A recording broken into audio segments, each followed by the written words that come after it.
si Mangbong, si Kadong.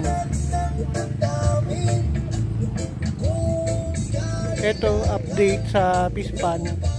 Ang pwedeng ilagay crayfish, sugpo, alimangot, saka bangos. May mga nabubuhay ng crayfish na nahuhuli sa bukid eh. So ang mahal ng trayo ngayon ng crayfish 1.5, dalawang babae, isang lalaki. I-try natin dito. So 1.5 hectares sa kapatid ko, sa akin. Pero i-update natin kasi 2 months ago nandito tayo. Itong floating house galing to sa kabila, fish pond sa malapit sa tulay. So ito yung alaga natin dito sa fish pond. Ito yung bahay na pina-upload ko noon. So nagpatong ng tambak, panambak.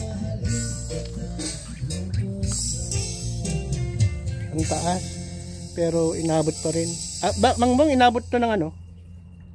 Inabot ng tubig dito. Inabot pa rin, pero ang taas na dito kasi mataas dati sa loob eh, mataas dati dyan, kinabunan dito sa kinakatayuan ko. Inabot pa rin. So sa history ata ng Bugay, yun na yung pinakmataas na tubig, no? Na baha. Nagagawa ng floating house si Mangbong. Ilipat kasi itong floating house. So eto yung highway, yun yung dugi natin. Ito yung kabilang fish pond. Katabi natin yung may-ari si Kernel Acosta, asawa ng pinsan namin.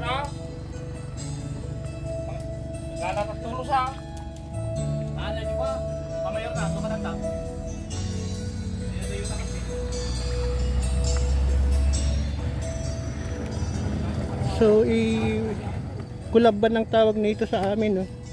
Mangrove siya. Masarap to, maasim na, napakasarap, maasim na manamis. So ginagawang pang-asim sa mga sinigang. Kulab ba ng tawag namin eh. So eto siya. Eto bunga niya, malaki yan. Kapag may nahinog, ipopost ko. So ito yung native sa amin sa Bugay, Cagayan. May isa pa dito eh. Ito. Last 2 months ago may ano to eh, bulaklak. Ito na yung bunga. Ito po yung bunga. Ito iba to. So ito siya. So ayan yung poste ng kuryente papunta dito sa bahay kubo.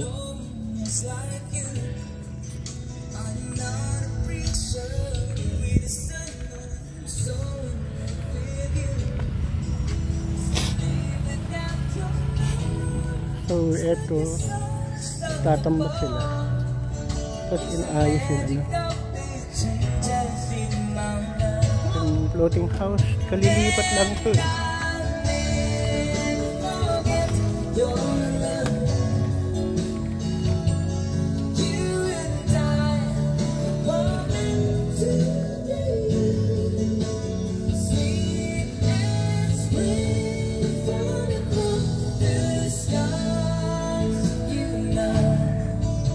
Ito sa loob may mga crab box.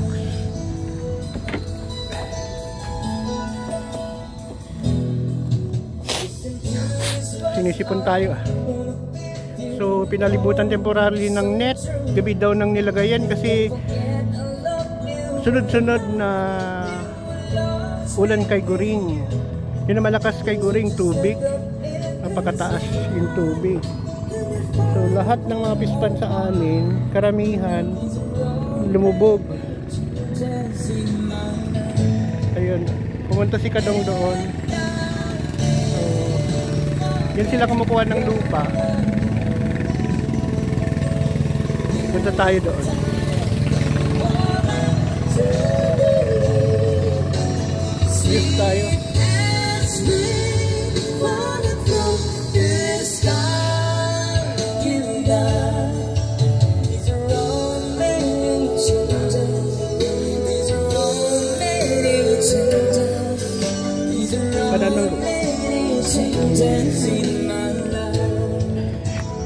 Dogi, dito ka lang.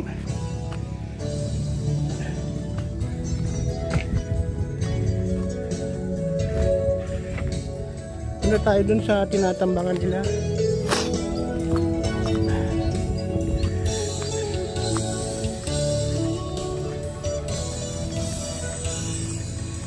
So yun.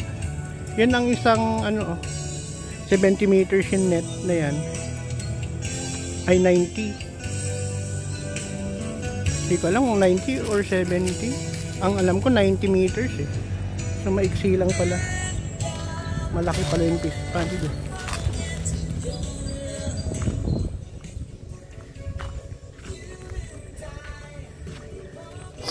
Jake! Hello! I-vlog ko. So eto, papunta tayo dun sa tinatambakan nila.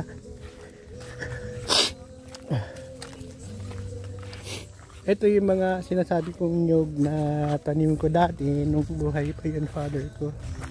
10 ito eh. Pumunta na sa kabila.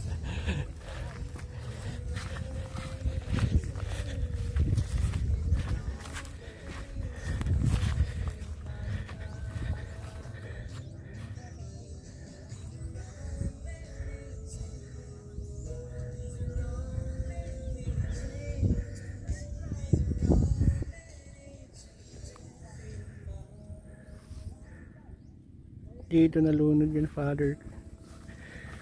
Nung nalaman niyang may cancer yung mother ko, magdi 3 years ago na, kasagsagan ng bagyo, pumunta siya. Hindi pala kasagsagan ng bagyo, malakas na umuulan-ulan, hindi pa malakas. Pumunta siya kasi madaming huli.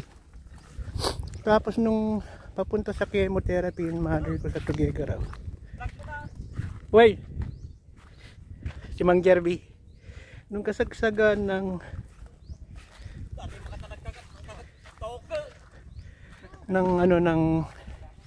kasagsagan ng tubig ay nung siguro na daanan na ng mother ko mga 7 na daw, biglang lumaki yung tubig, lakas ng ulan. Tapos duman sila mga alas 10 na ng tanghali, wala na sa bahay si tatay ko. Yun pala nalunod. Kinabukasan na nakita. So magti 3 years na siya sa October. Yung mother ko naman, medyo okay yung lalamunan niya. Kaya na pinabiopsy namin sa Manila, MCU, actinomycetes yung nakita. So nagagamot siya ng amoxicillin ngayon. So ito yun.